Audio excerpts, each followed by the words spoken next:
Hi, I'm Celia Schilling from Yacht Club Games. This is Stephanie from the Boss Rush Podcast and the Boss Rush Network. Hey, this is Mark and Keon from Bunte Avond. Hey, this is Sebastian with the ProNerdReport.com and the Single Player Experience Podcast. Hey, this is Todd Mitchell from Code Right Play. Salutations, this is Mike Carroll from Stroll Art. Hey, this is Patrick from the Backlog Odyssey. Hey, this is Rune from Runic Codes. Hi, this is Andrew from Spalato Bros. Hi, this is Barry from Premium Edition Games. Hi everyone, Jill Grote here from the Indie Informer. Hey, this is Brimstone, and you're listening to Roger Reichart on the Gamerheads Podcast.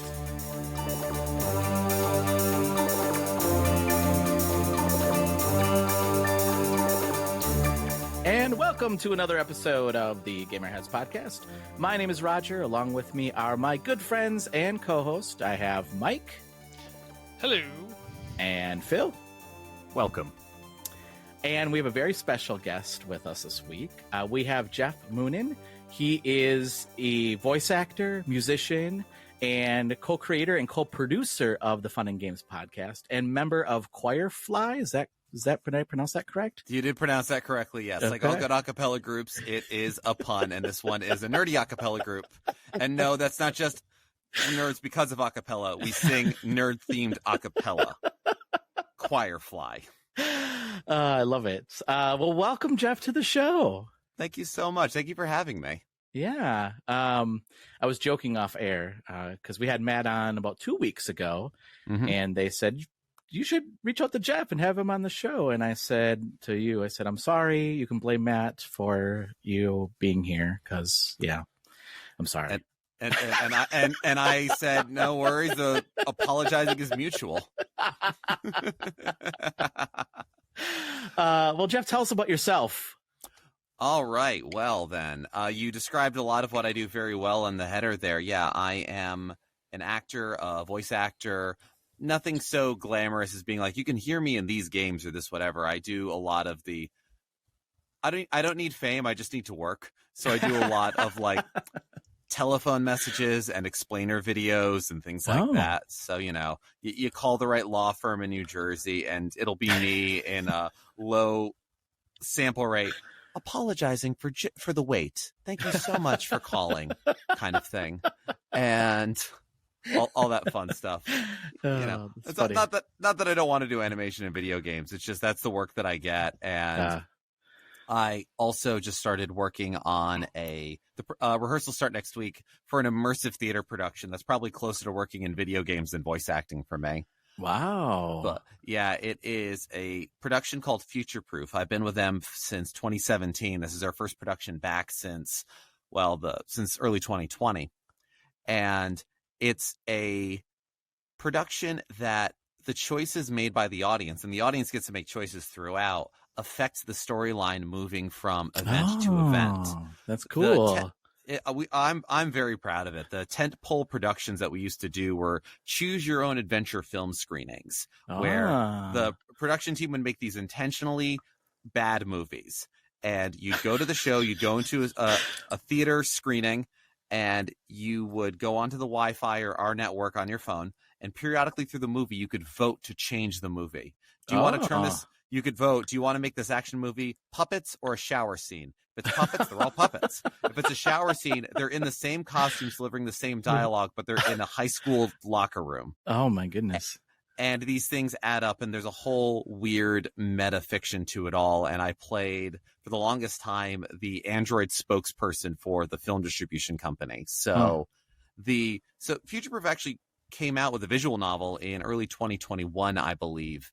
There was no voice acting in it, but I do make a physical appearance as one of the characters. Wow. Very silly thing.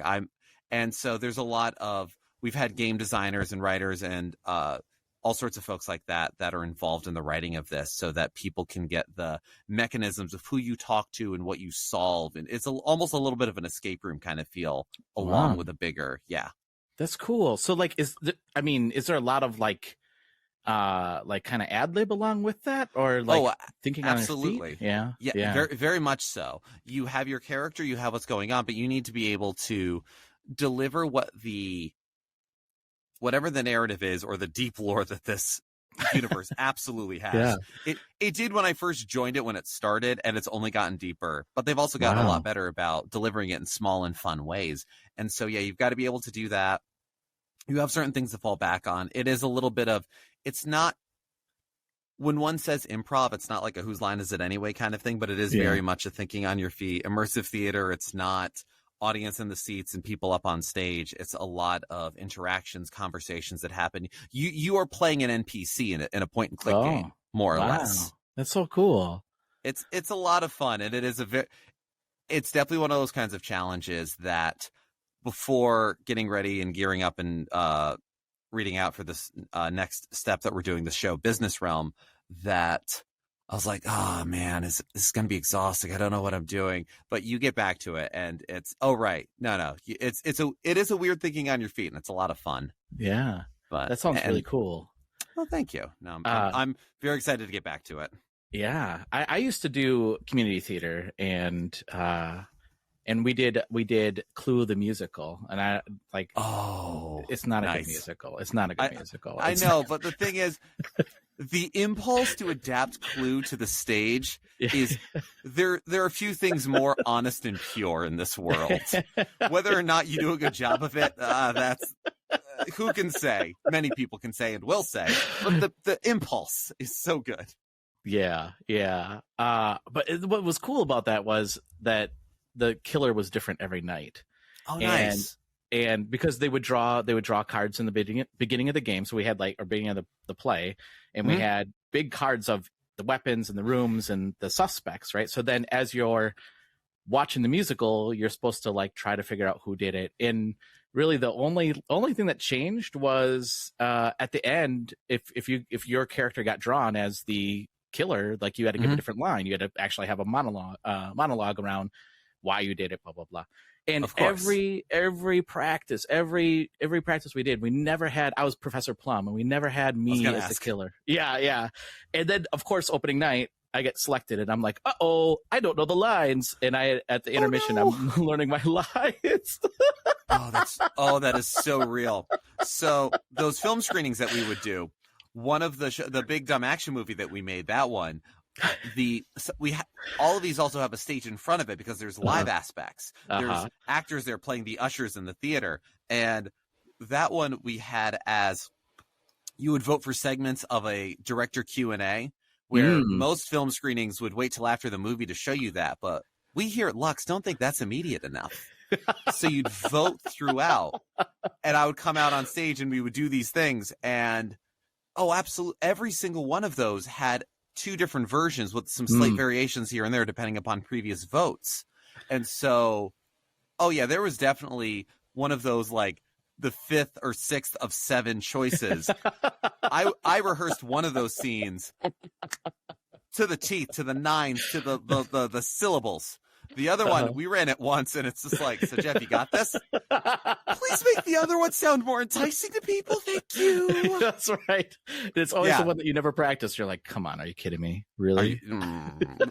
Well, and you know what? By the time someone voted for it, I'd learned the scene. We had a chance to rehearse it, but that was one of those. You know how it is. You run those rehearsals. There's always a scene that's kind of we'll fix it in post of live performance. Yes. Agreed. Oh my goodness. And especially community theater, right? I don't goodness. know, they don't, right? It's I'm not getting paid for this, so whatever. No. So. Absolutely. Even in professional theater, half the time we're not getting paid for this. But we believe in it. Don't you believe in the production? I haven't done that in a while, and I won't name names. But it's you get all kinds. But on the more video game side of things, you had my co-producer on here before, Matt Storm, and I am not on nearly as many podcasts as Matt. I am only on the Fun and Games podcast on the Certain POV network. If you weren't listeners, if you weren't here for the episode with Matt Storm, Fun and Games podcast is a video games podcast sort of about the media, medium, and culture of video gaming. We've had interviews with all kinds of great creators within the video game industry and a few outside of it as well that have wonderful viewpoints on different series of games, different tropes and concepts, and the evolution of our personal experience with games and gaming. Because None of us can play every single video game that's out there. That wasn't true when we were kids, and it's even more true nowadays. But why should we shame anybody for not having played your favorite game yet? We should bring an optimistic view to games. Talk about the games we love. We don't need to spend hours bashing games that don't please us, don't make us happy. Share the things we love. And that's also where our sideshow SideQuest came from, where we have a different host every episode, spending 5 to 15 minutes talking about a game they love, why they love it, whether it's an empirically good game and here's why, or it reminds me of a special time in my life, or it saved me at some point. Something like that. We've gotten all of those stories and so much more. And they're frankly fantastic. And I will say, I've joked and I mean it. SideQuest is Matt. I contributed 7% to SideQuests. I composed the music. 5%, so I mean, no, absolutely.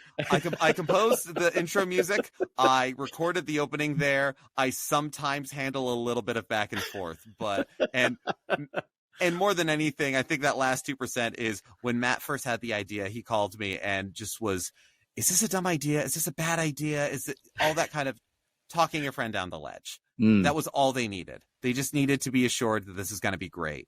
And look where it's gone. It's incredible. And I'm overjoyed that I even had that much of a contribution to this great thing that I share, with which I share a feed. Yeah. No, I love your podcast. I the last episode I listened to was the FOMO one. And I loved that. I mean, like, it's what you guys were talking about, like, you know, when a game comes out and it's like you feel like you have to be the first one playing that, and it's such an honest conversation between both of you. I just love that about your podcast. Thank you very much. That's honestly more or less our goal.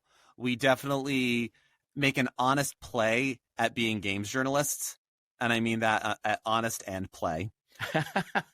But more than anything, we want to just share our own personal experiences and discoveries throughout our lives as gamers, and hope that resonates with people, and that you get that same feeling where it's like, why do I need this immediately, or who am I going to be sharing this experience with? I mean, that one, for FOMO and gaming, we came to the conclusion where you can get to a game late, but so long as you've got some other people with whom to share it, it feels incredible. A game I've been playing a lot nowadays, I have over lockdown and now into just regular-ish nowadays life, I started doing a weekly gaming with old college friends of mine. We've all scattered, and we started because we're excited about Baldur's Gate 3, and as soon as it comes out, we're going for it. Yeah. But in the meantime, we've just been finding other multiplayer storytelling or RPG games.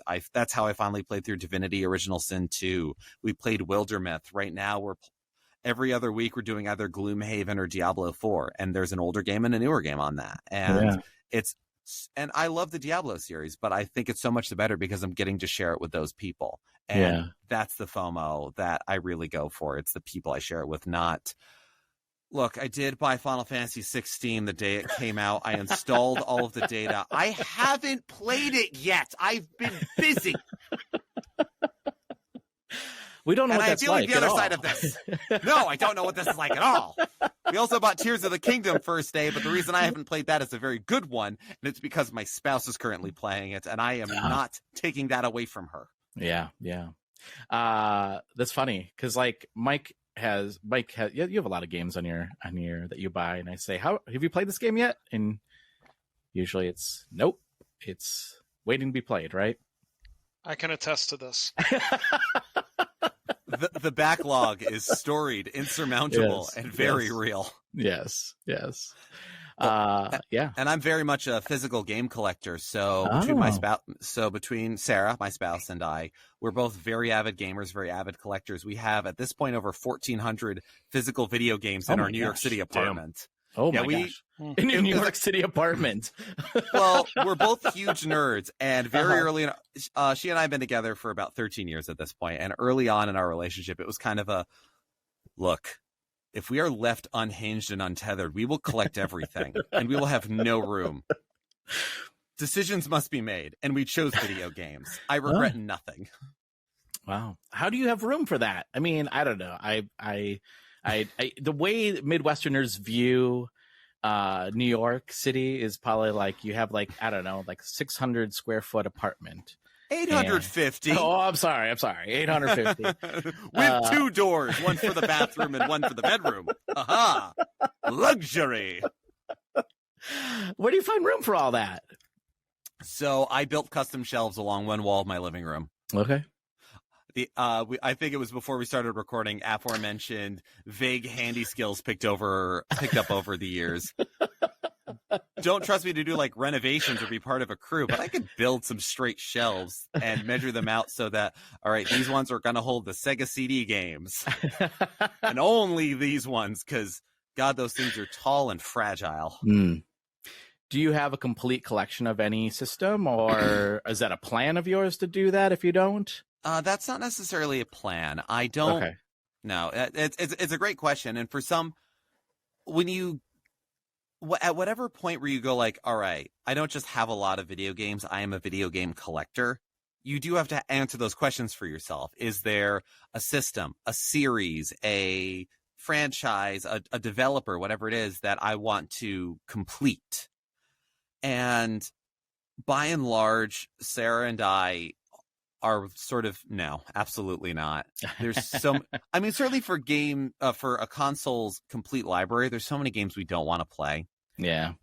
And much like what fun and games is, I bring that same attitude to my collecting. There's games that I get because they're important, because I feel I will play them eventually, or I want them to be available to me and available to lend out to others, because we also do lend out our games to friends of ours in the neighborhood, or we go visit somebody. Oh no, you need that? Here you go. Like we're done with this for now. Kind of.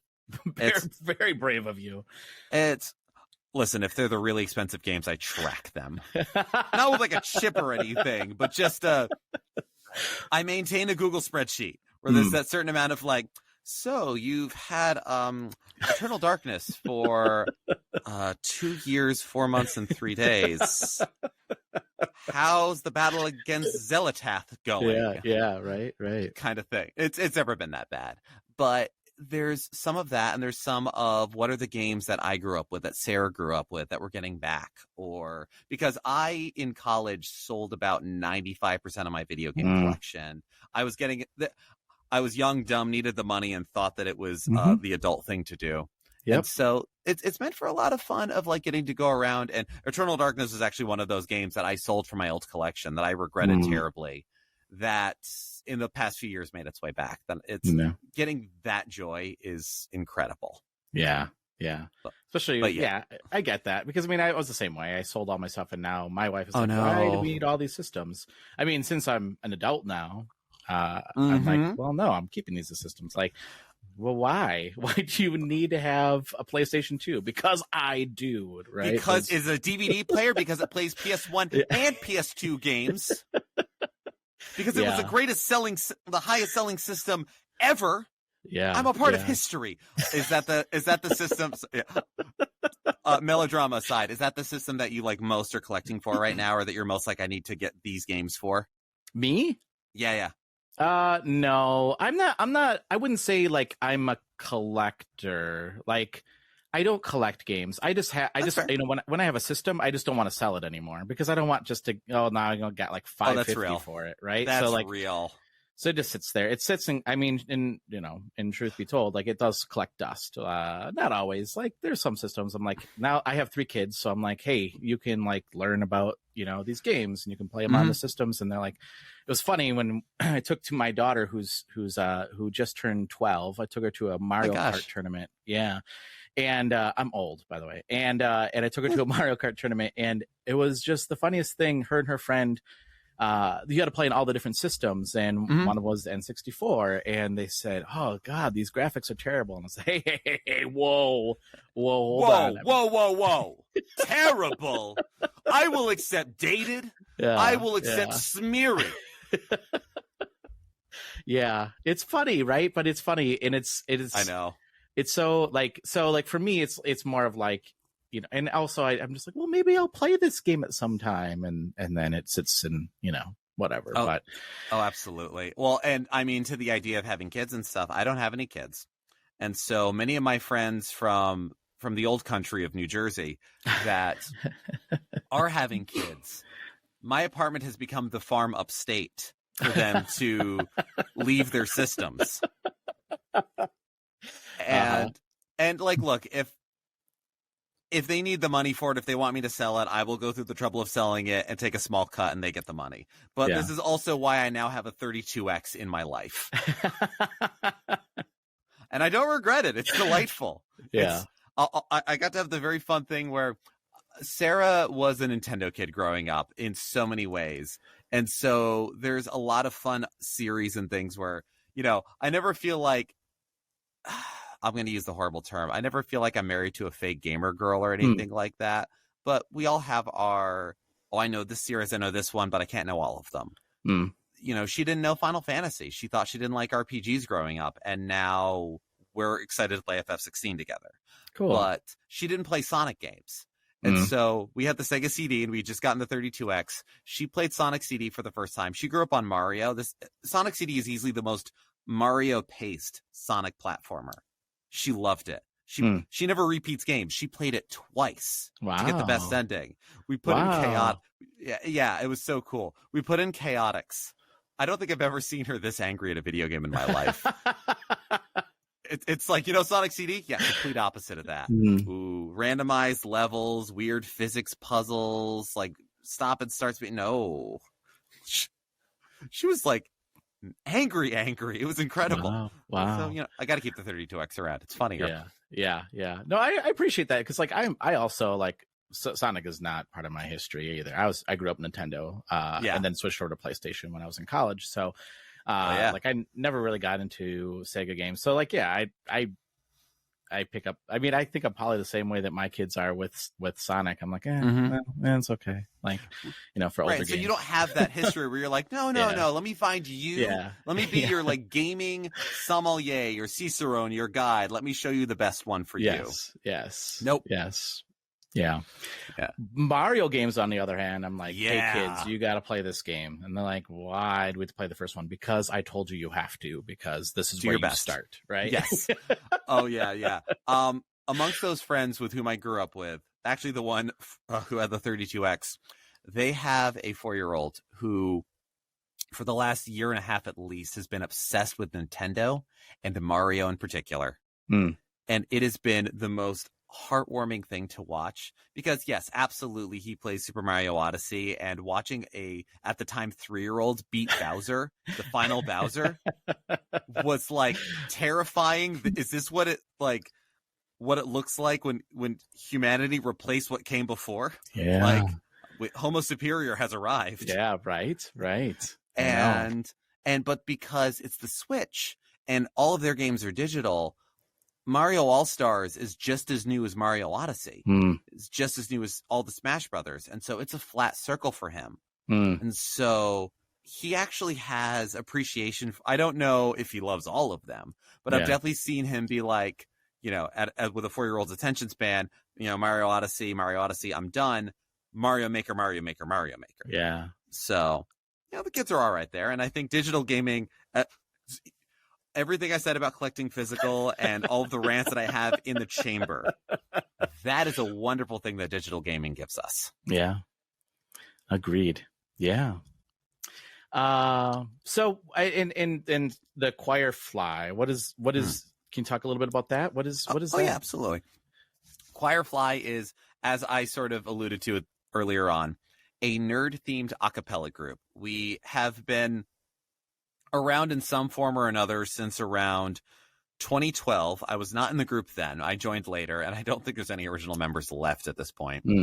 But, 2012 is the right time to be making a Firefly reference and choosing your punny a cappella name. And so we do, we do covers of like nerdier artists like Jonathan Colton and They Might Be Giants and Weird Al. We do nerdy covers of other songs. One of my favorite ones to sing at conventions is a cover of Billy Joel that's called The Longest Line. Nice. One of those. And also just covers of nerdy music in general. I'm really proud of our arrangement of Good Riddance from Hades. Cool. Yeah, things like that. Stuff from work. We've been working forever, and by we I mean me, because this is an arrangement that I took unto myself because I do a lot of the arranging for the group now. Covering a lot of music from Steven Universe and Rebecca Sugar in particular, just called the Sugar Suite. These sorts of things. And so, yeah, it used to be a much larger group. Now there's just 5 of us. We might go to 6. I don't know. We're kind of in a little bit of a transition stage. But we usually sing at conventions and places. We mostly are New York City based, but it's something I really enjoy. And yeah, I haven't talked much about being a musician, and that's where I'm being a musician at the moment. Cool. That's very cool. Thank you. Well, welcome to the show. I'm happy to have you on the show. Yeah, thank you for having me. Thank you for allowing me to stample about myself there for so long. Let's talk games. Before we get into the topic, I do want to say for a shout out to our patrons on Patreon, both to Matt Storm and to Jill Grote. They are members of our Patreon, and you too can join the Patreon as well. As little as $3 a month, you can join our Patreon and be part of a cool community as well, part of our Discord. And to do that, you can click on the link in our show notes. So check that out. Talk about games then. So the topic I wanted to talk about this week, was, so it's mid-year, and I wanted to get everybody's thoughts around what is your game of the year so far? Like, has it come out? Do you think this is the game of the year already? It's a stamp. This is what I like. So what's going to happen? This is the game of the year. Or do you think, hey, you know what? It hasn't come out yet, but it's still coming out. So, Geoff, I'll start with you since you're our guest. Do you have a game of the year so far? I have a current game of the year that I won't necessarily say is locked in, but because there's some great stuff coming out that I'm anticipating. But my current one is Hi-Fi Rush. Oh, nice. It was a game that came out of nowhere, and one of those where, and I feel Matt will say very similarly, a game where no less than 4 people messaged me directly, some of whom I haven't spoken to in forever, and went, "Hey, Geoff, did you hear about Hi-Fi Rush? It's like, it's this animated 3D platformer that's a rhythm game. You fight to music, and there's licensed music in there, and Robbie Damon voices the main guy. The voice cast is incredible, and it's like a cartoon, but it's a musical cartoon. It's a whole playing music video. Geoff, have you played Hi-Fi Rush yet?" And it's all those things and more. Nice. But also, Sea of Stars is coming out this year, a game I kickstarted that I'm absolutely so excited for. I'm excited about Stray Gods to be coming out.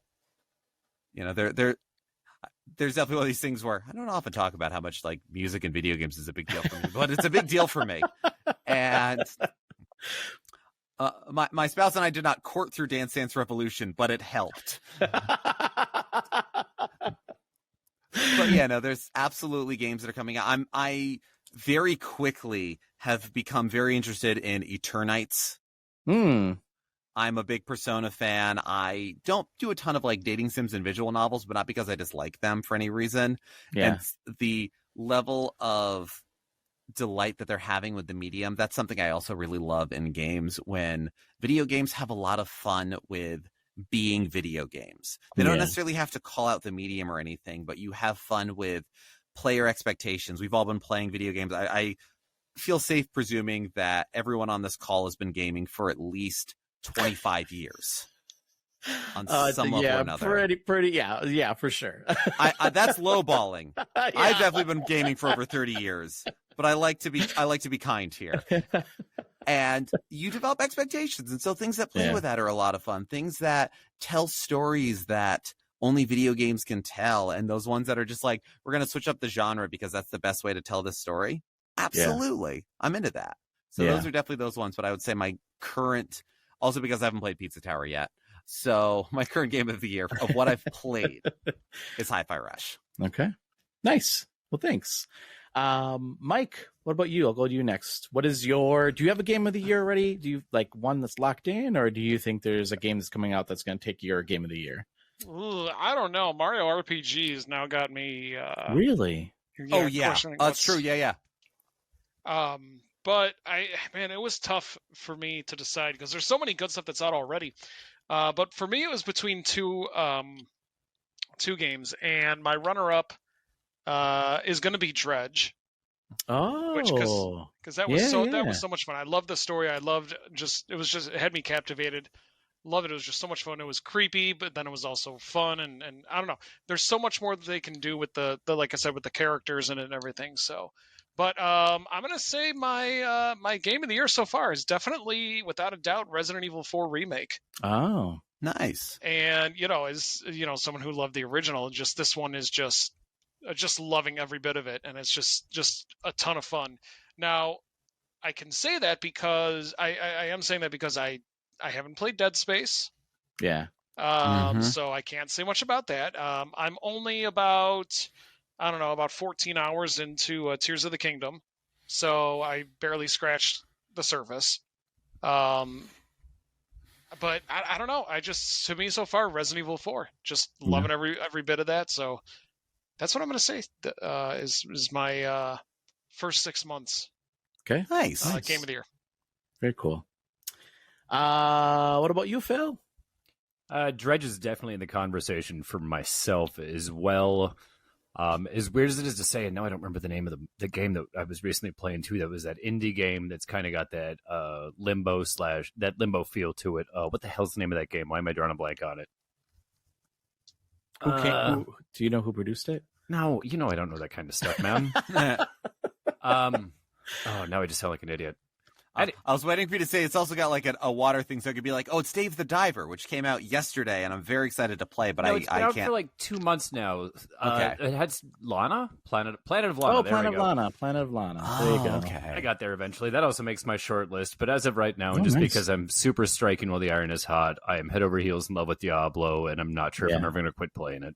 Oh, it's so fun. I have not seen Planet of Lana. I have not seen this yet. This looks beautiful. Yeah, it's absolutely gorgeous, and the animation is spot on. The soundtrack is an absolute work of art, for lack of a better term. Ooh. It is well worth the playthrough. Fantastic. That's going on the wish list. And it's on Game Pass. It's on Game Pass. Is it still on Game Pass? I think so, yeah. Game Pass is one of the few game services I'm not on right now. I fell off hard on Xbox for a while. I'm a PlayStation ecosystem, and then PC I just kind of stumble about like a damned fool. I understand the shortcomings I am attaining and achieving in my life. I feel that makes me multifaceted, not a failure. Yeah. Thank you. We just judged you pretty hard there, but that's okay. That's totally fine. I've had worse.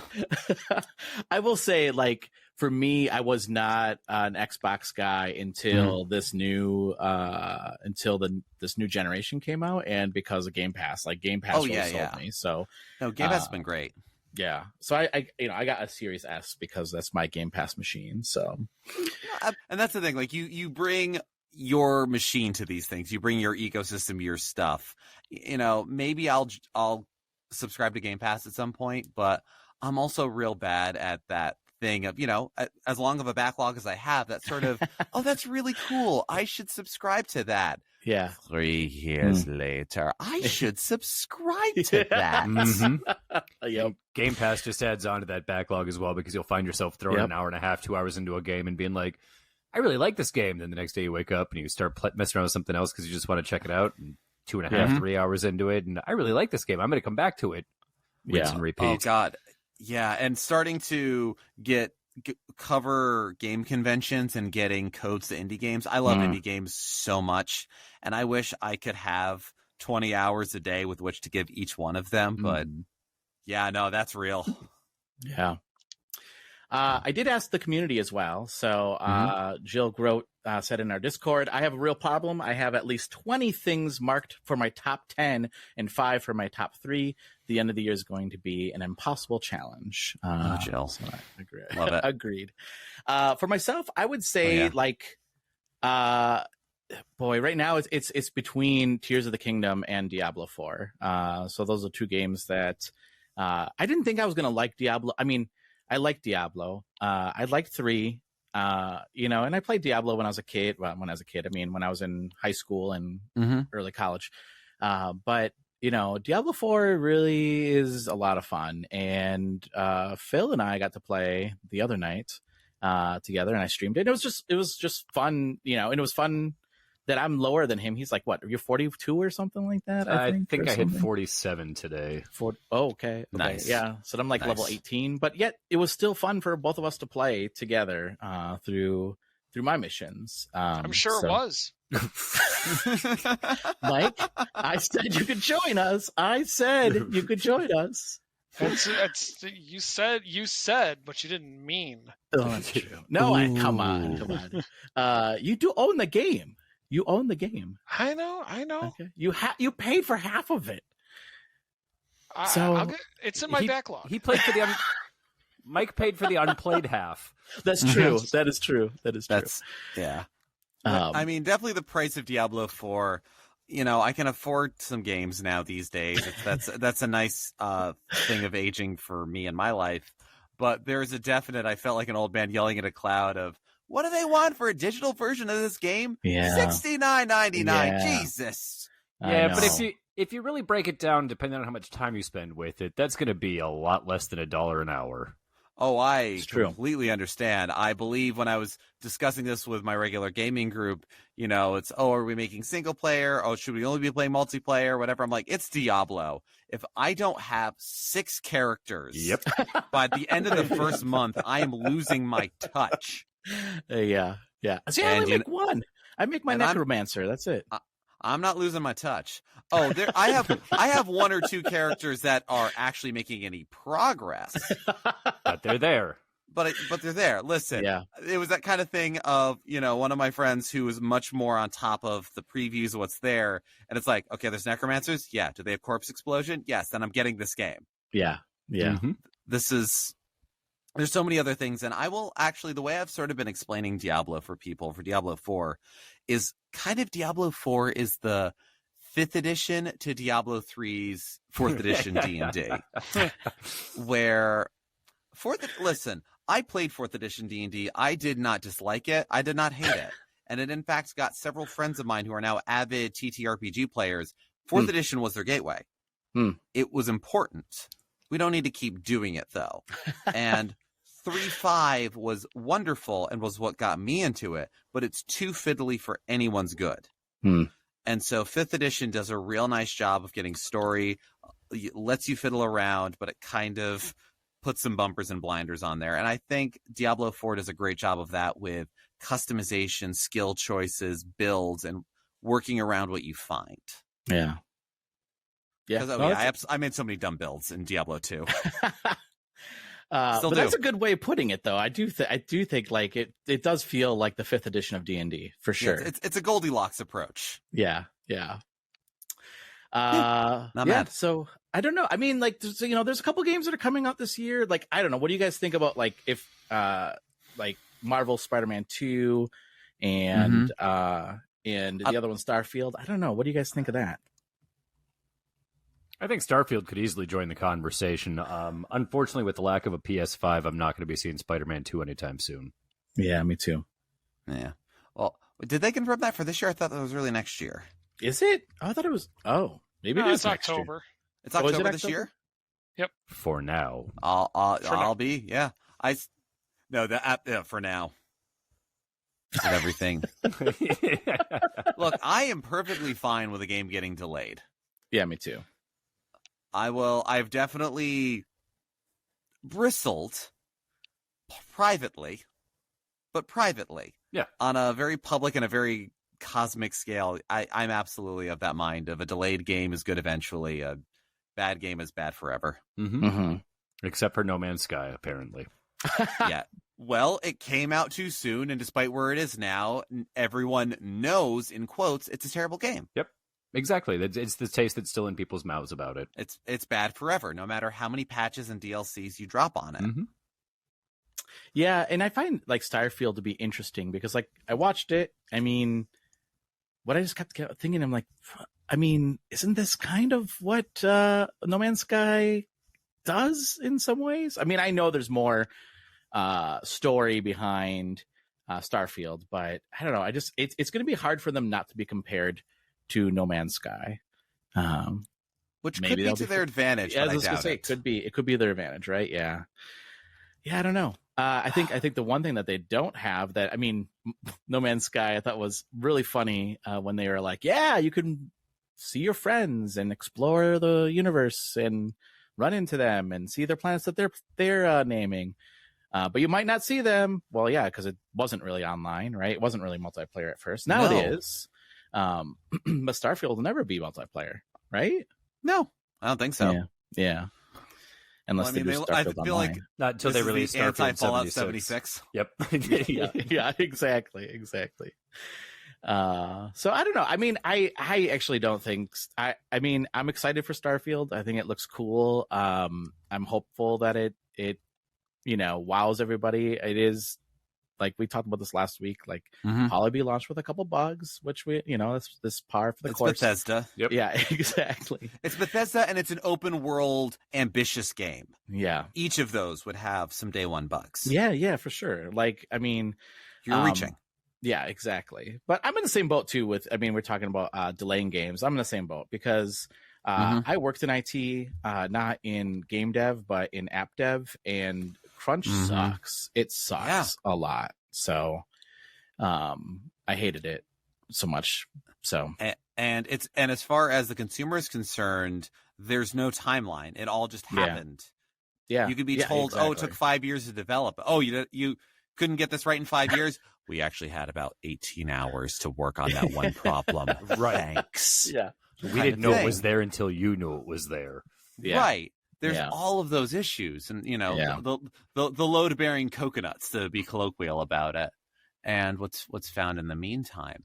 And I mean, Starfield is definitely one of those where I definitely say it's not my jam, but to be fair, it's never been my sandwich. That's sort of like open space exploration.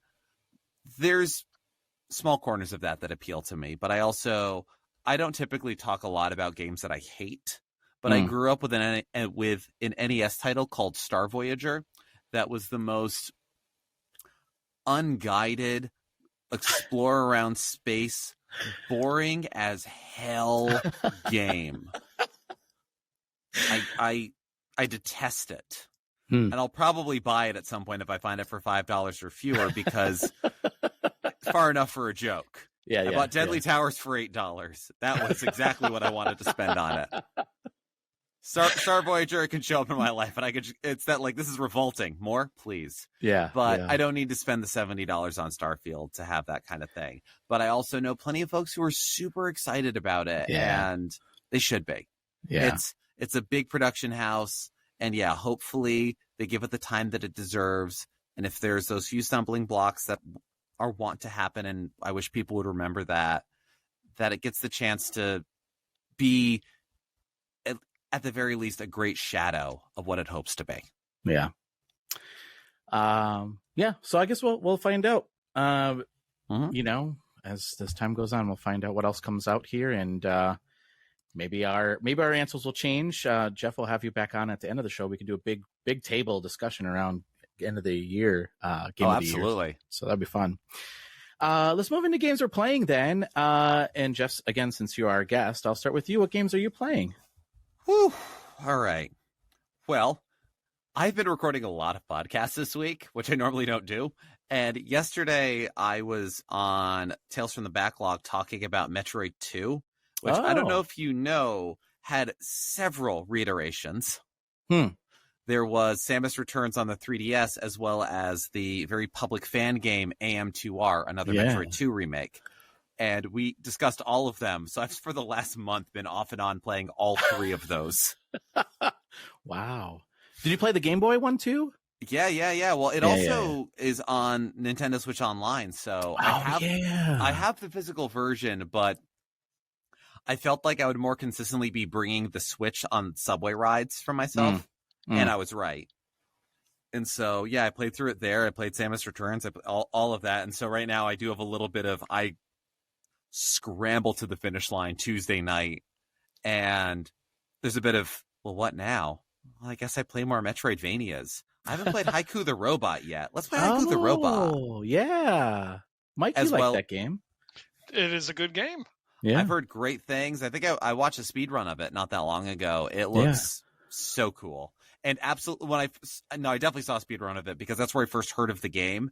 And then a few weeks later, Humble Bundle did their Metroidvania bundle, and it was on there.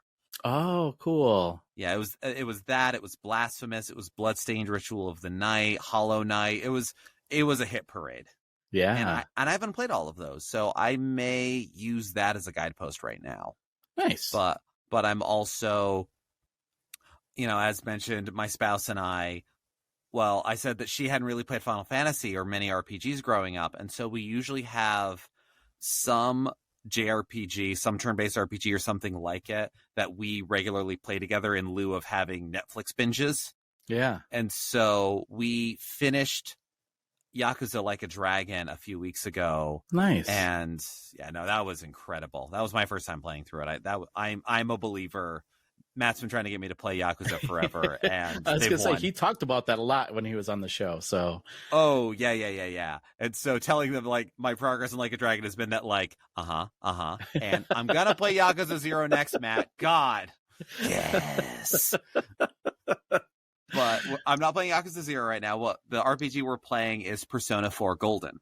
Oh, nice. Yeah, we played through Persona 5 Royal and Strikers together. Absolutely loved it. It was her first Persona game. I'd played 3, and then I played 4, and now I'm getting to this is the first time I'm replaying a Persona game, and so she's adjusting to the difference of 2010 versus 2017 game mechanics. Yeah. I mean, we played Final Fantasy V earlier this year. It's not that she won't go old school. It was old school within a franchise kind of thing. Yeah. So, but we are early on, but enjoying it. And nice. Yeah, that's doing that. Getting back into Hades. Yeah, Hades is good. And when is the second one? The second one's coming out next year, right? I think so. Yeah, no, Hades came up a bunch recently, and I'm like, I gotta play that again. But as far as new stuff, yeah, like I said before, I picked up Final Fantasy 16, and hopefully in the next week or so, I mean, we're coming up on 4th of July weekend, the stars will align, and I'll get to play more than what the demo showed me. I loved the demo. More than just FOMO getting me buying the game, but hopefully that's soon. How do you play? Because this is the struggle that I have. Like, how do you play an RPG that's a single player together? Like, do you just take turns, hand the controller off to each other? Do you just like sidecar the whole time and like, yes, tell her things like, go over there, go check that over there? Yes, Sarah is one who likes to complete a game as much as makes sense for her. Where she will. Within reason, she'll 100% a game. We played through Final Fantasy X, and we got everybody's celestial weapon. We got all of the hidden, aeons and all that. But when one of the trophies was max out everybody's sphere grid, she went, "We're done. We're good." And so, a lot of the games, I'm Oracle. I'm the one sitting there either with guidebooks or with previous knowledge of the game or whatever else. It's the kind of thing of figure it out. What am I doing, Geoff? You are going for this and doing these things. Cool. And we have a lot of fun with it. Cool. That's cool. Yeah. My wife and I will play games like Overcooked together, but she wants to get like all the stars before we move on to the next world, right? She's like, no, there's one more star. And I'm like, oh no, you don't play games like I do. You have to complete everything, and I'm not a completionist. Oh yeah, so, we do 2-player games, and there's those times we played through It Takes Two, and I'm looking for hidden secrets everywhere. And we had a great time, but Sarah's just going, this isn't that kind of game, Geoff? And I'm sitting there going like, I know. It's that John Mulaney joke. I see what I'm doing, and I also don't want to be here. I have to. What if I'm eventually right, Sarah? I never was. Oh, that's funny. Cool. Well, that's very cool. Mike, what are you playing right now? So right now, let's see. I got back into Fall Guys. Nice. Because, the Lara Croft skins, right? Yep, Lara Croft, and then there was also a cheeseburger skin, so that was pretty cool. So I'm like, that's cool. Let me get into that. I had some spare whatever dollar things they call them, show bucks or something. Yeah. So I'm like, why the heck not? So I got back into that. A lot of new levels and stuff. So it's the same as it always was. I'm enjoying it. Like I said earlier, put a lot more time into Tears of the Kingdom. I made the mistake of trying to fight one of those dragons. I saw them and I ran. Yeah. Ooh. Yeah. That wasn't fun, but I also spending some more time underground, so that's pretty interesting. Learning a lot of cool stuff. So again, it's more Legend of Zelda. If you played Breath of the Wild, you know what to expect. It's a fun game. And then I'm going to be totally honest here, and I'm hoping nobody laughs, but I mean that means Roger will laugh. But I downloaded the SpongeBob DLC for Power Wash Simulator. Oh, why would I laugh at that? Why would I laugh at that? Because that's fun. top tier gamer. Yeah, I hate it. Oh, wow! What are you power washing and? What do you power wash underwater? Let's put it. You're that underwater. way. Yeah. Well, it's power wash. I don't know. SpongeBob. They got fires. Washing on power. SpongeBob. They have campfires on SpongeBob, so you That's can't true. really. That's true. Yeah. No, so here's what's so aggravating about it is that I'm doing the first level, which is basically the street that they live on. So I'm cleaning SpongeBob's house, Patrick's house, and Squidward's house. I am at 99%. Can't find that last smudge of dirt. There is a smudge of dirt on Squidward's house above his eye, or the Easter Island head, above the eye, but below the unibrow. And you could put a ladder there, and no matter where you go, you cannot get the right angle to successfully clean it. And I think it's a bug. It's stopping me from going to any additional levels. So. That's brutal. Yeah. That's horrid.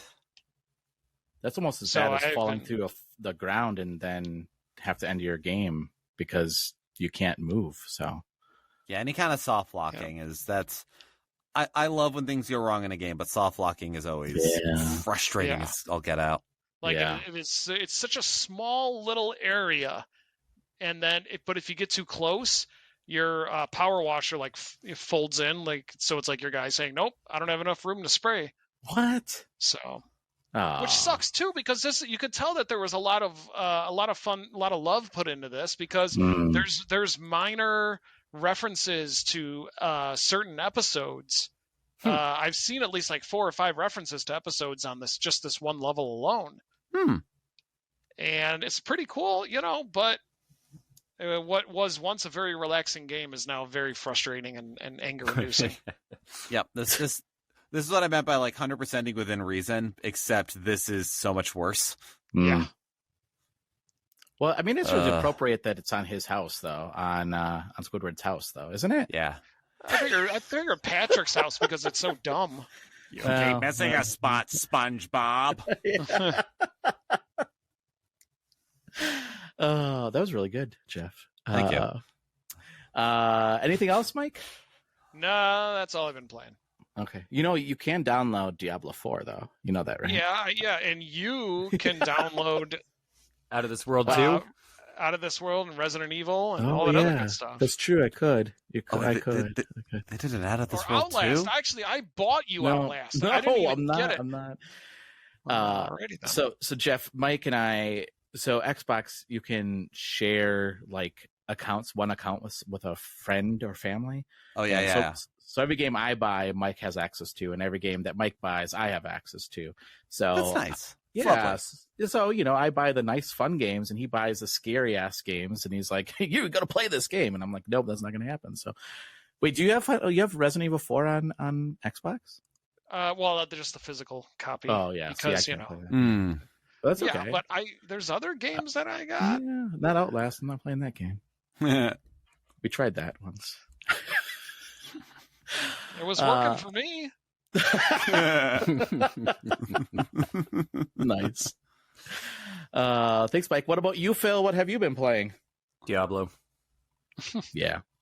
That was fun the other night. We got good man. That was fun. It was a good time. But seriously, that's all that I play these days. I barely even touching the show. It's just Diablo.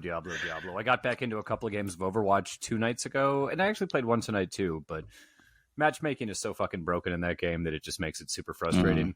they've kind of patched it up a little bit, so it's not as bad, but it's still gnarly. And so I just keep playing Diablo, where it doesn't matter who my opponents are because they're all from hell. Yeah. Love it. What you said you had 2 characters that were like going somewhere. What are you remaining right now in Diablo 4? I only have my one character, and he's just or I should say she's a necromancer. Nice. And I sing things like "Hold Me Closer, Necromancer," and I do things like that the entire time that I play. Look, to be fair, the character that I made specifically for my gaming group is I made a Warcry barbarian. Oh, cool. Because it's the closest I get to playing a bard, which I love doing in games, and I've named him Explosivo. Nice. And so all this to say, rock on. Oh, that's fun. For myself, again, a lot of Diablo. I also made a necromancer, so that was really fun. We had like a huge army of skeletons that were just, love it. Yeah, we're like just fear walking, and like I don't know why anybody would want to take us on, but so that's fun. I like that. I've been playing more Tears of the Kingdom as well, and then the other game that I've been playing that I'm reviewing is the Book Thief, Bookwalker. I keep calling it Book Thief. The Bookwalker, Thief of Tales. So have anyone heard of this game? It's on Game Pass. Has anyone heard of this game? No, this is new to me. Bookwalker Texas Ranger. Yes. Bookwalker Thief of Tales. Yes. So you are a author in this world where authors are basically contracted for like eternity to work for publishers, and like this your character and it is running through like major writer's block, and you can't get out of it. And I don't know if it's something like maybe your last book didn't do so well, but now you have to find a publisher, and you're like basically in writer's hell for the next 25 years. And like that's what the police will like call you and like check up on you. It's all like first person in that perspective, like in this real world. Well, I say real world, but it's like in this like imaginary real world, right? Yeah, this looks very stylized. Yeah. And then the other option though is that a shadow organization reaches out to you and says, hey, like we can get you out of your shackles, if you will, if you work for us and jump into books and steal things from the books. So the first book you jump into, you're supposed to steal a potion of immortality. And when that happens, you jump into a book, it's all like an isometric perspective. And you walk around and you have to like solve little like puzzles, and there's some RPG elements too. You have to do some crafting and some fighting as well. And you are not a character in the book, but all the other characters in the book don't realize that they're not real, right? They just think that they are real. But then when you run into characters from the book, they kind of freak out because you look weird because you're not a character. You're just like some thief in this book. So it's really cool. And then there's a lot of like different like forking moments where like you can do this or you can do this, and like obviously depending on your decision is going to drive like what the outcome is going to be. So I really like it. There's the only thing I will say that I'm having trouble with right now is I'm playing with an Xbox, I'm playing with the controller, and there's a lot of times where my character will walk up to something and it will like, I want it to highlight whatever like he's supposed to interact with, but I have to be really precise. And if I'm off just a little bit, like it won't connect. And then I have to like move my character, try to connect, like try to walk in front of like an item to pick it up. It feels like that wouldn't be a problem on PC when it's like point and click. But with the sticks, the control sticks, like it just doesn't play as well. It's super minor, but can you plug a mouse in? I don't know. I didn't try on the Xbox. I don't know. I don't know. Huh. I think it's on Game Pass. I don't know if it's on Ultimate Game Pass though too on like PC. It might be. So, but yeah, I'm enjoying it. It's something that I've never played anything like this before. So it's a really cool concept, and plenty of opportunities to play through again. Yeah, I'm looking at the Steam page for it right now. I'm getting almost like a mix of HD Mist meets Planescape Torment vibes. Yeah. That's a good description. Yeah, I'm into that. All right. And it's currently part of a bundle with Final Station on sale, and very cool. Yeah. Bookwalker isn't on sale on Steam, but Final Station is on so much sale that if you get it in a bundle, it's essentially like getting it for free. Wow. Yeah, I mean, now that you say like it's Myst, it is very Myst. Like it feels very like inspired by Myst. Now that you say that, so anything where it's like you can enter the world in books, I'm like, yeah, I hate how sold I am on this. Yeah, but I am. Yeah, and watching this and hearing you describe it, like this looks like this looks like one of those games where there's definitely going to be some weird spots. I'm going to get frustrated, but I'm ultimately going to be so much more excited that this just exists. Yeah, it's cool and. It's on Game Pass, too. I know you don't have that, Jeff, but it is on Game Pass. No, but many other people do, and they should know that. And if they have Game Pass, get it. Yeah. Don't spend money like I am. Well, it's funny about Starfield, too, because that's also coming to Game Pass. When you said it's $70, I'm like, yeah, not for me. But there are those games that make you go, every month. Look, this also speaks to my age and my retro rose-colored glasses. When PlayStation Plus did the whole extra deluxe, electric boogaloo, purple monkey dishwasher, everything else, there was, and you'll get monthly PS classics from PS1 and PSP. Yeah. Okay, now that's kind of cool. PlayStation 1 is probably my favorite home console. What's in the first round of games? Intelligent Cube. Damn it. Yeah, Intelligent Cube. The game is not good. The game is not good. I love that game. No, it's not good. It's not good. It's not good. No. I love it. Those are two different things. Yeah, but also, I got Returnal and Sekiro for free when I subscribed to that. And actually also Death Stranding Director's Cut, which I'm a huge Metal Gear Solid fan, where I think, honestly, to go back to an earlier question, if there's any franchise I collected for, it's Metal Gear. Most of my PSP collection are all the Metal Gear titles. So Death Stranding is its own weird wander off. But hey, if I'm getting it as part of a package, I'll check it out eventually. What would you say your favorite Metal Gear is, if I can ask? Snake Eater. Okay. I have great love and appreciation for so many of the other ones, but if I have to pick one, Snake Eater. Snake Eater was 3? Snake Eater was 3, yeah. The one that they're remaking right now, Metal Gear Solid Delta. I think 3 is probably my favorite as well. It's such a cool self-contained story. It was one of the first times I became aware of boss fights that left me holding my breath. The amount of interaction you could have with the world and the payoff that it had, but not in any sort of like the Grey Warden will remember this kind of way, but in the weirdest, most mundane ways. I don't know. It's up there it's a top 5 for me.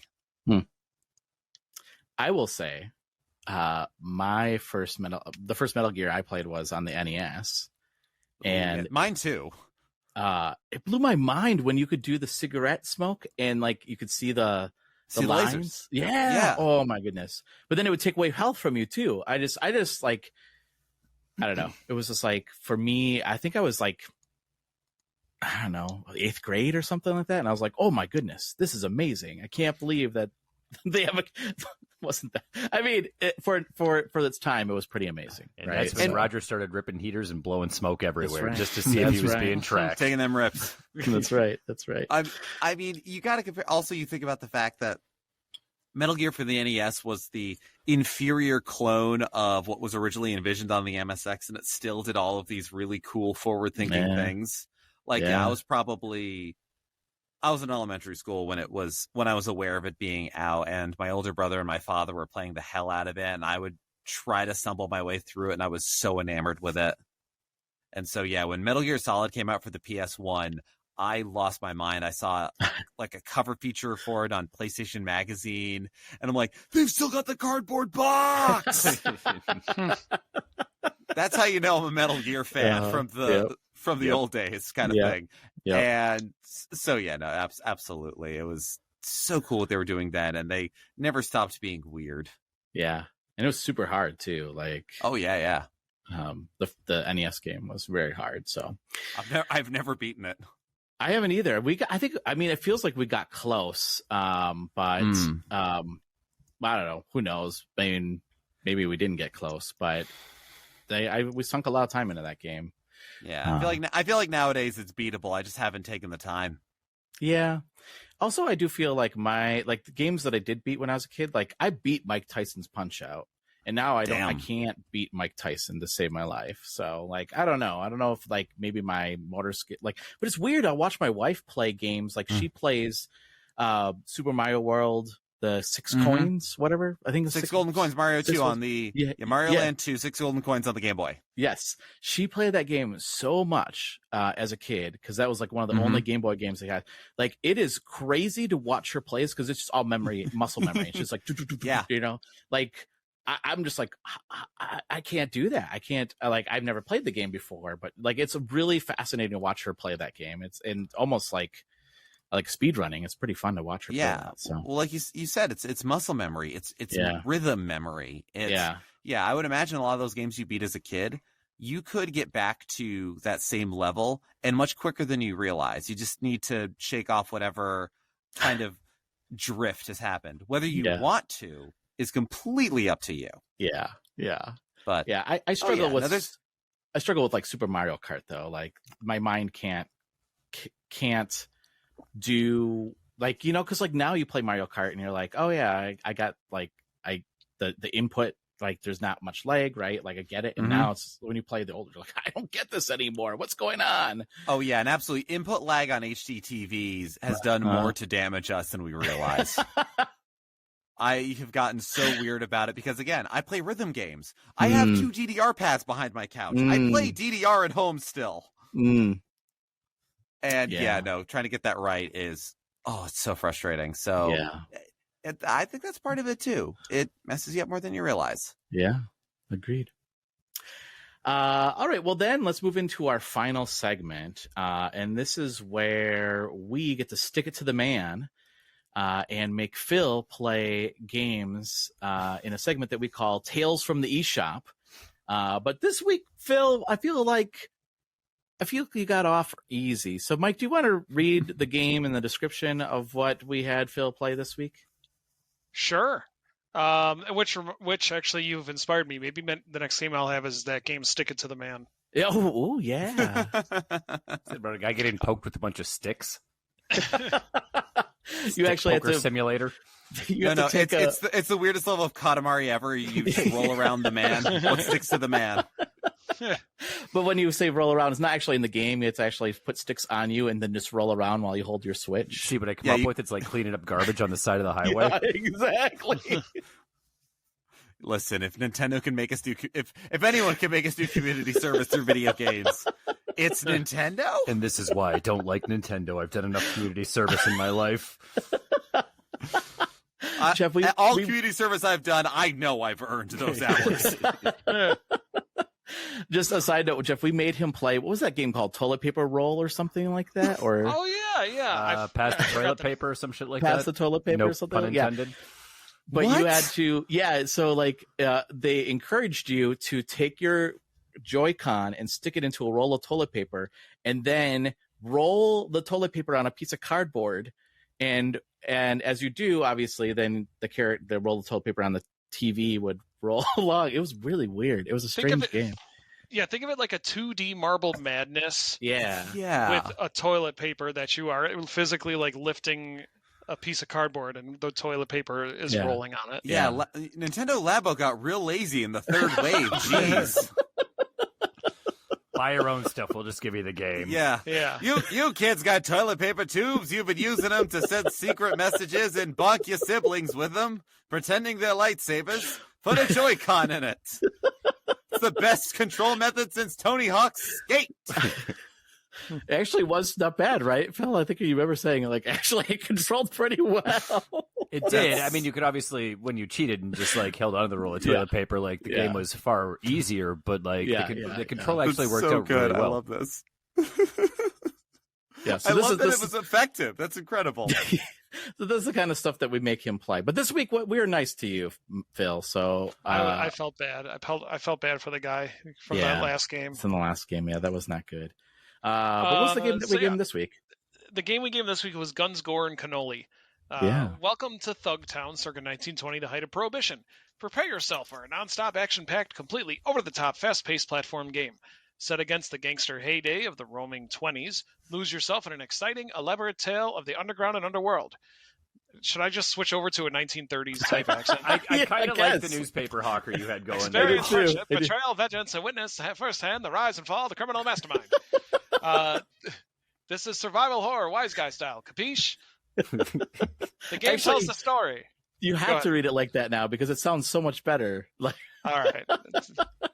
Okay. The game tells the story of Vinnie Cannoli and his mob family, set in the fictional Thugtown circa 1925, the height of Prohibition.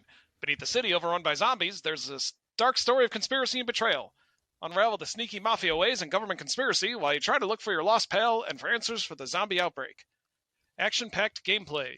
Prepare yourself for the non-stop, action-packed, completely over-the-top platform game where you have to fight, shoot, blast, and kick your way through a deeply engrossing story. Not only will you have to take on the undead, but also rivaling gangsters and the army trying to cover things up. Beautifully hand-drawn 2D graphics and animations. Step into the atmospherical, shady world built by HD hand-drawn 2D graphics. Experience fluid animations and cinematic-style cutscenes. Immersive world and period. Despite prohibition and imminent depression, people are ready to drink themselves to undead. Every inch of the game is like a picture straight from the Prohibition era. The cars, the furniture, the speakeasy clubs, the music, and the weaponry reflect the turbulent days of the roaring 20s. Okay, and that's it. Very nice, very nice. That was very well done, Mike. I would have gave up halfway through, dude. Mike, you stuck with it. Good job. All right, now I'm going to need you to give me two more. I need one that's a little more international news, and then one where you're just kind of throwing it away a little bit. Like, give me, like, you can take pauses. Just give me a lot of energy on each one, okay?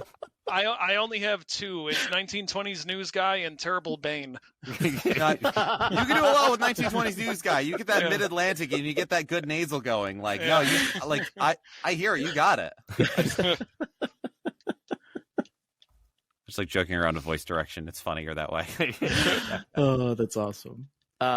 Phil, what did you think of this game? I did a little bit of research after I reached my stopping point in the game, and from what I can tell, I've got 2 levels left, if that doesn't tell you anything. Oh, wow. Wow, you played a lot then. I probably put 5 hours into this. I adore it. I think it's absolutely wonderful. I think it's charming. It is really well written. Again, the soundtrack is just that Roaring 20s type of a soundtrack to it. It feels good. It plays really good, in my opinion. It's a little, I won't say unforgiving, but it's definitely not an easy ride through. The animation and the graphics are absolutely jaw-dropping for what they are. The voice acting is pretty spot on. You fight some giant radioactive mice at one point in the middle of the sewers, and that part got a little bit weird to me, but it all works out because you're also fighting the undead, including undead strippers that carry whips. So there's that facet of it. I'm saying a lot because I've got words and I've got thoughts, but I don't know how to put them together at this exact moment because I had such a good time with this game. Like, I'm going to go back and I'm going to finish this game. I'm going to wrap it up. There's no doubt about it. Incredible. I think it's currently $3.99 in the eShop. I played it on the Xbox because it's my platform of choice. It's back up to $10 on Xbox, but it is still only $4 on the eShop. I highly recommend if you are a fan of, I believe I read somebody else compare it to like a Mega Man Contra style game, which is pretty accurate with the exception of you don't get weapons that do more damage to different bosses at different points. But it's a run and gun. Yeah, it's a side-scrolling run and gun, and it's very, very gratifying. I dig it a lot. Well, I'm glad that you enjoyed your time this week because I don't know if you're going to have that same. Well, I wanted to get Mike's opinion because I think he played a little bit of it too. Oh yeah, yeah. I absolutely. I own it too. I own it too, but yeah, now you have it. And why didn't you play it, Roger? Yeah, Roger. Yeah. I'm playing Diablo 4. I'm playing Diablo 4 with Phil. So I'm level 47. You don't have Diablo 4 as an excuse, Roger. I'm reviewing Bookwalker. What are you saying? You don't want to be fighting the forces of the undead? Yeah. Were you too good? Get out of here. You're too good to be going. They are rising out of the ground. We don't know how many there are. We don't know how long they're supposed to be dead. We put them in the ground. They come back up. We got to take them out. You're saying you're not good enough to be doing this? Come on. Come on. I think you had me at undead strippers, actually. So I mean, yeah. And I didn't even mention the jiggle physics. Oh, Jesus. For everybody. Equal opportunity. Yeah. Mike, what did you think of this game? I'm along the same lines as Phil here. I really enjoyed it. And here's the thing is that I knew about this game before, but I really didn't want to play it because I'll be honest, I am not a big fan. I think I've said this before. I am not a big fan of that style of animation or where it looks like a Flash animation. Yeah. It's got that feel. Yeah, so I'm not a big fan of that, but I gave it a try, and it really is. I mean, it's well drawn. The art is great. The gameplay is great. It's a slower Contra, which I liked. You might even say it's closer to like Metal Slug. Yeah. Nice. Certainly the proportions of the characters. I'm watching the animation right now because this is the first I'm hearing of the game. It's got a bit of an alien hominid kind of animation style, but a little slower. Yep. Yeah. More methodical. And I like the slower pace of it. And that, because I'm old and my brain don't work no good. It's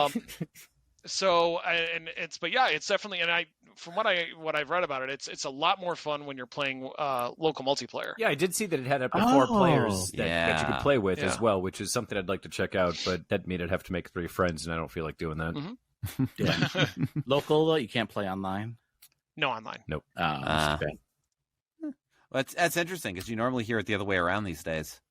Yeah, this is an older game though, isn't it? Right? 2017. Yep, I think they've even released a sequel or 2 to it as well. It can't be 2017. It's got to be. I think it is 2017 or so.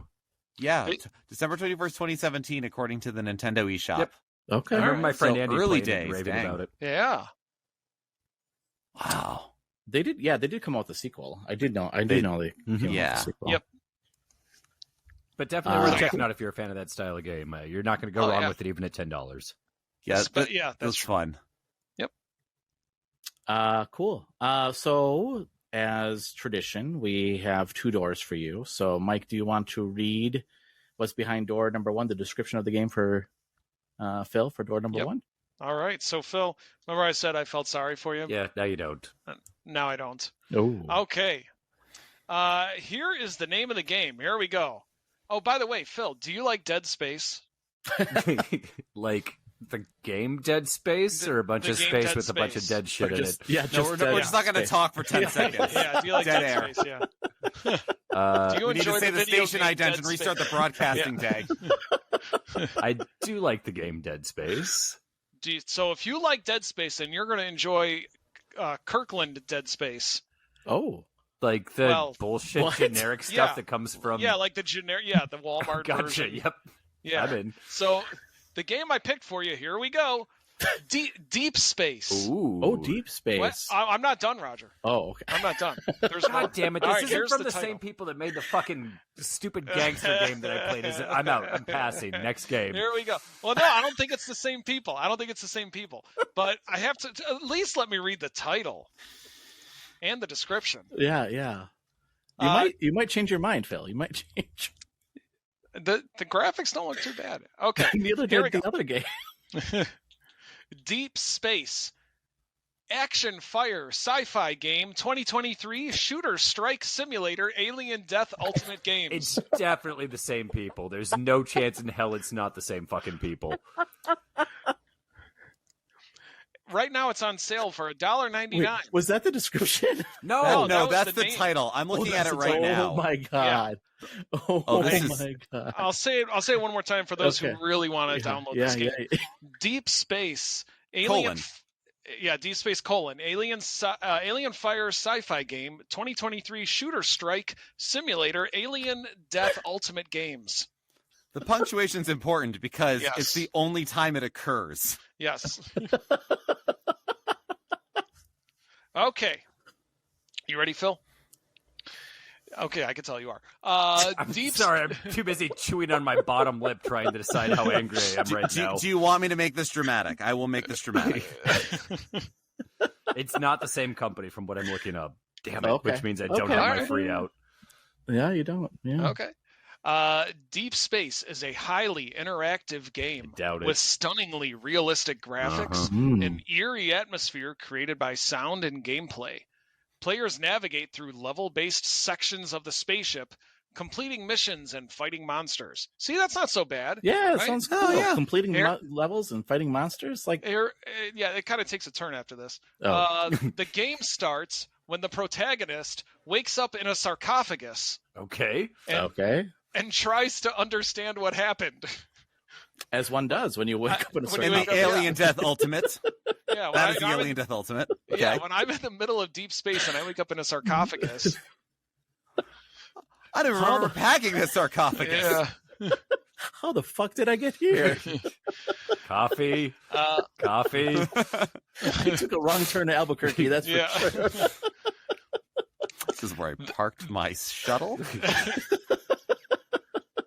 The fight for survival becomes intense right from the first level, the protagonist not understanding what happened at the bow of the ship.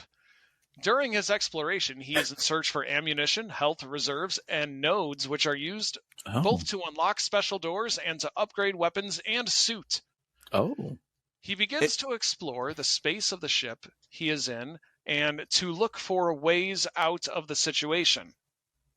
Okay? During his exploration, he meets a multitude of monsters in the rooms that he must defeat in order to open the next one. So, does he have to defeat the room, or does he have to? During his exploration, he meets a multitude of monsters in the rooms that he must defeat in order to open the next one. The rooms must be defeated. That's right. That's what I thought. Now, whether that is you do 2023 Shooter Strike to take them down, or you teach them to love. Do you do that trade? Part of the game is Simulator Alien. Oh, yes. Is it real Alien? No, it's just Simulator Alien. Don't worry about it. Yeah, we can't afford real Alien. Listen, we spent all of our budget on that action fire sci-fi in the first 5 minutes. You're just getting Simulator Alien, okay? You guys might think a sarcophagus is cheap, but it's not. Yeah. It's not. That was half our budget was rendering that sarcophagus. Oh my god, that is our Death Ultimate Games money right there. Oof. Let's see. He also meets the main monster, which is the most difficult to defeat. I would hope so. Yes. Can you imagine if he wasn't the main, like if the main boss was the easiest to defeat? You gotta flip it around a little. Yep. And the third part of the game, they're really spoiling everything. Wait, time out. But third of what? Third of what? Third of 3? Yeah. I guess the third part of the game. I thought we just met the main boss. I thought we just beat him. It was really difficult to beat. Now there's more to this game. You gotta escape the exploding ship.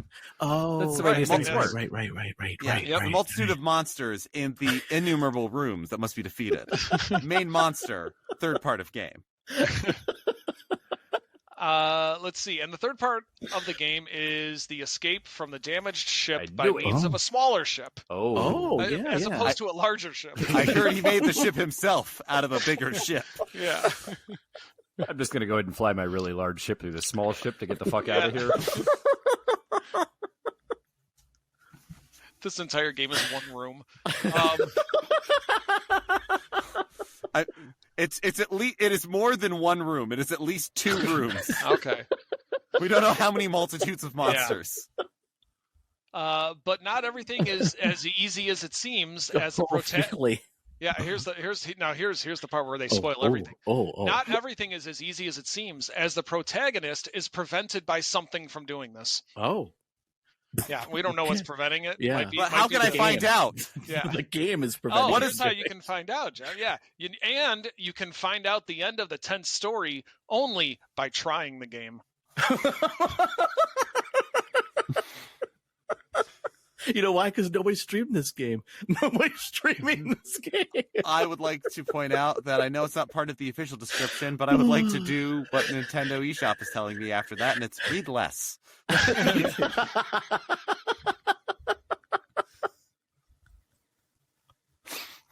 Phil, if you haven't looked at any pictures, it almost looks like Doom. Okay, I'm assuming OG Doom. No. Doom 20. Wow. Yeah, 2000.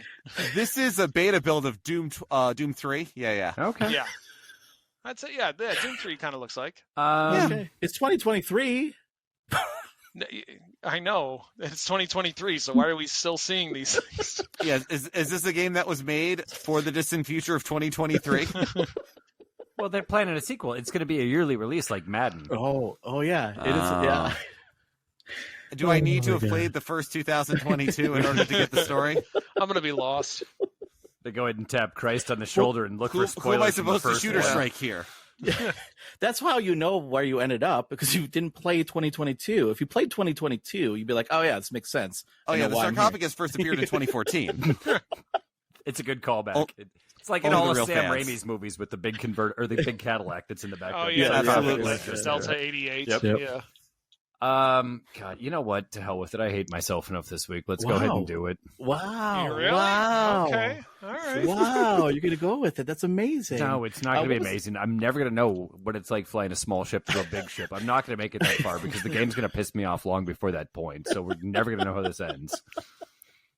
But I want to know. The only way you know how the story ends is if you try it, if you experience it yourself. It's a tense story. Yeah. You must find out the end. And please let us know next week which of these adjectives actually, in the title, actually fit well with the game. Like death. We have all of these words here, and it is a 1 out of 5. Deep, yeah. Space. The answer is action. Death. Fire. Death is the one that's going to describe the entire game. Yeah. Games. Oh my god. 2023, maybe that was. Came out December 2022. No, it came out 2023. Oh, what was the other game, Mike, that was behind door number 2? I can say what it is, but man, I really would like to. Keep it. Let's keep it for another day. Should we keep it for another day? Yeah, let's keep it for another day. Oh dear. Oh, okay. Well, that wraps up the show. Before we head out, though, why don't I tell people how they can find us and get a hold of us on the social media? So, Geoff, how can people find you and follow you and check out the work that you do? Well, there's 2 great ways to follow me. You can follow Fun and Games Podcast at Fun and Games Pod across most social media.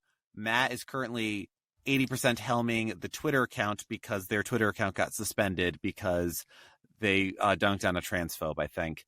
Mm-hmm. And this is what happens. Mm-hmm. But Fun and Games Pod across most of those things. You can also find Fun and Games at our network's website, certainpov.com. You can also find a permanent invite link to our Discord server there. I'm often on there. If you want to follow me in particular, what I'm up to, what I'm doing in the strange journey that is life, I am easily found on most social media at Geoff Makes Noise. Geoff is spelled Geoff. Geoff Makes Noise.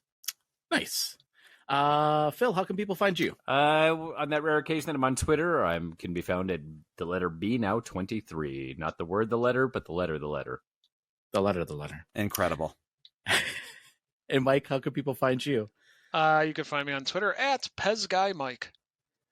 And listeners, you can follow us. You can follow the show at Gamerheads Pod. You can also follow me on Twitter at Nintendoraj. You can also check out our site at gamerheadspodcast.com, where you can hear this show and other shows and reviews and articles that we post. And if you like what you hear, leave us a review. We want to hear what you have to say about the show. And also listen to Fun and Games podcast. It is a great show. You're going to love it. If you like Geoff on this show, you're going to love him on obviously his own show because that's where he resides. But it's a really great show. So leave him a review there too. Much appreciated. Thank you.